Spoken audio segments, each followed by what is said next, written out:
when you have to make some decision and maybe you're faced with some anxiety concerns, how do you tackle those? Work. Where is the time to devote to anxiety? Where is the space to be anxious? If you're anxious about something, that thing is obviously important to you, else you wouldn't be anxious. And if that thing is important, work for that thing. Somebody said action is the antidote to despair. Action. Don't just sit and brood. Work.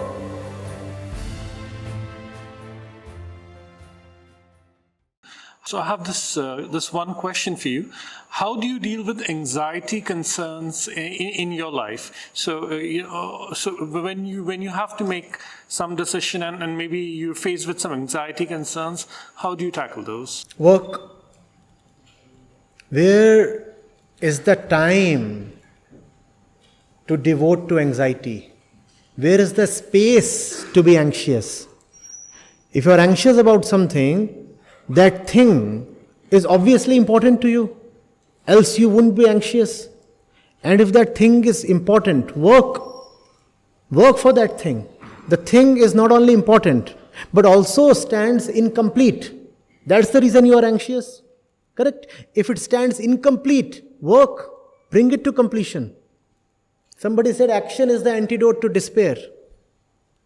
Action. Don't just sit and brood. Work. And life will become intolerable if you are not a worker. Action is the central message of Bhagavad Gita. Arjun, no time to sit and weep. You have to do what is needed to be done. Think about a fellow who's being exhorted to kill his brothers, his relatives, the loved and fabled patriarch, and so many other acquaintances. Arjun probably knows more than half of the Kaurav warriors standing that side, and he's being told to fight. If he begins to think, there will be no end to thought. There must be a point when you start seeing the uselessness of further thought. Okay, I have already thought enough, now I am going around in circles. And that's anxiety, no? What if this happens, what if that happens? A to B, B to C, C to A to B, B to C, C to A. It has become iterative. No point remaining within the loop anymore. So what do I do now? I act. And action will provide me with something beyond my limited circle of thought. Then first of all, there will be limited space to think. Secondly, even if I think, the thought will have some freshness. Because the thought is now getting fed from action. Never tell yourself that you will start acting only when you are assured by way of thought of the right action. Thought by itself never comes to a conclusion. The nature of thought is self-serving. Thought wants to roll on. Thought wants to continue. And thought can continue only if the problem that the thought is addressing continues. So it is in the interest of thought to let problems continue, which means you cannot end your problems by thinking about them. You have to act. That does not mean that you become thoughtless or mindless and you keep thinking aside. That simply means that you realize the limits of thought. And if you can realize the limits of thought, your anxiety too will have limits. Not that anxiety will reduce to zero, but it will have limits. The limits of thought will become the limits of anxiety. Act.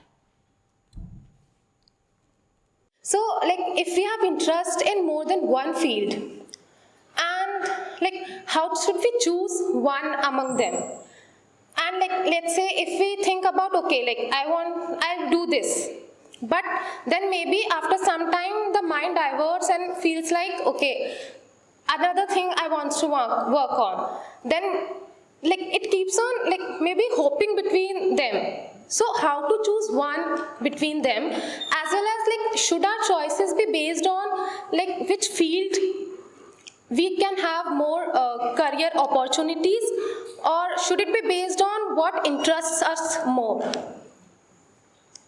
If it's as simple as choosing between two shirts you seem to equally like, how do you make your choice? One of them has to be picked up. You go and put them on, right? That's why you have those fitting rooms. Try.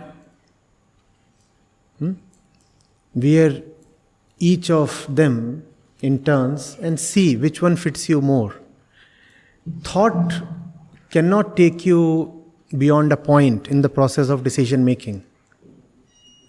After that point, you have to experiment.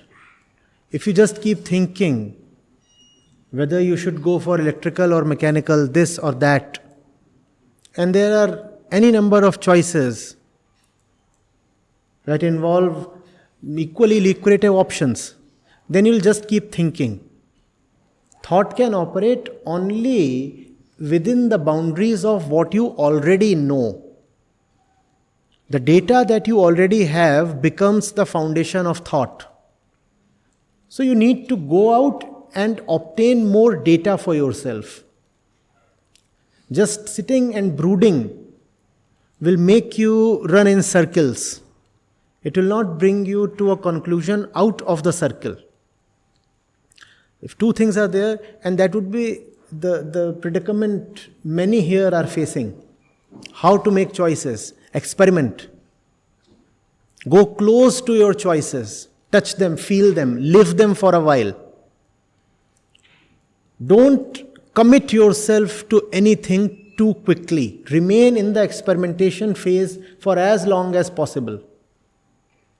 Go close, very close, but only as close that would not make the closeness irreversible.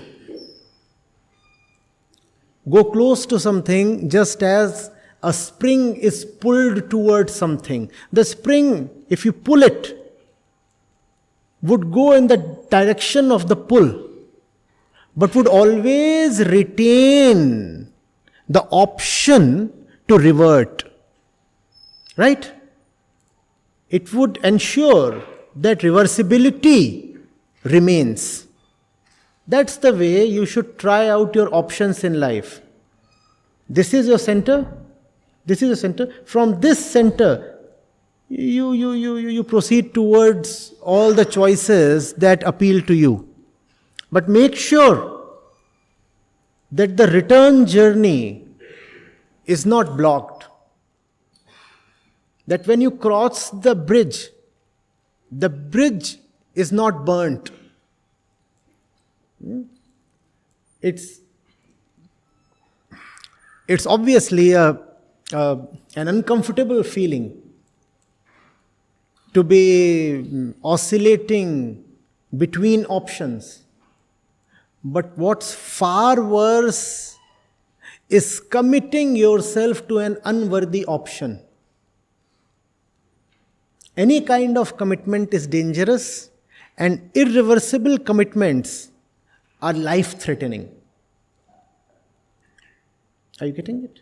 That's the reason the knowers have advised everybody, especially young people, to be first of all committed to that one thing that is called as freedom or truth or liberation or realization. They say that should be the thing you should be first and foremost commit yourself to. Commit yourself to the truth. And all else will fall in place on its own. All else is dispensable. With the position that only the pure truth means everything to me, Go out boldly into the world, dabble with everything, play, experiment,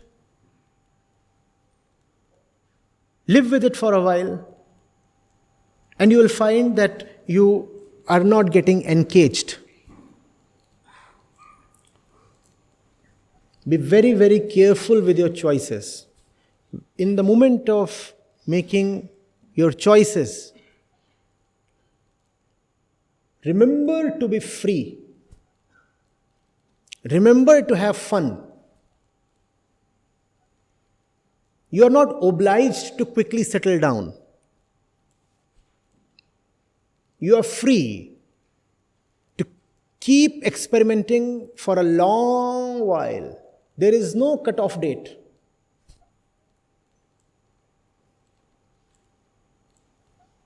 I'm answering you, and I'm answering something beyond your question.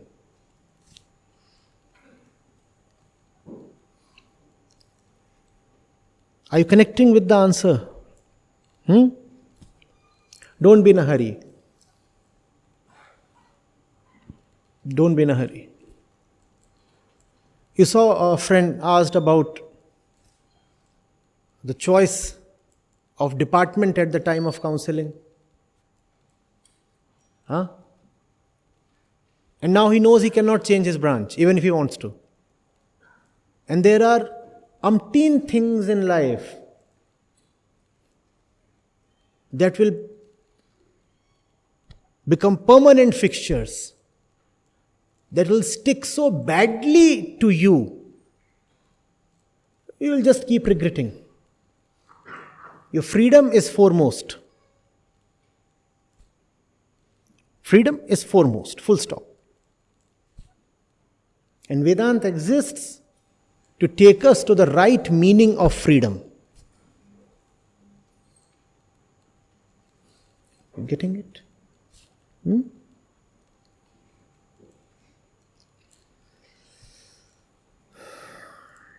Just download the Acharya Prashant app, and there you go to the community section, and you have live testimonials streaming in at the rate of 1 every 5 minutes. I'm seeing lives change in thousands, if not millions, every day in front of my own eyes. We are doing it. Right. We have actually done it. Join the community of more than 2 lakh participants on the Acharya Prashant app. Your first month is completely free. You'll get full access to Gita Mission. On the app, you will get regular live sessions, daily exclusive conversations with Acharya Prashant, access to the vibrant Gita community, wisdom exams, curated news, audiobooks, quotes, and much more. Search Acharya Prashant on Google Play Store or Apple App Store and download now.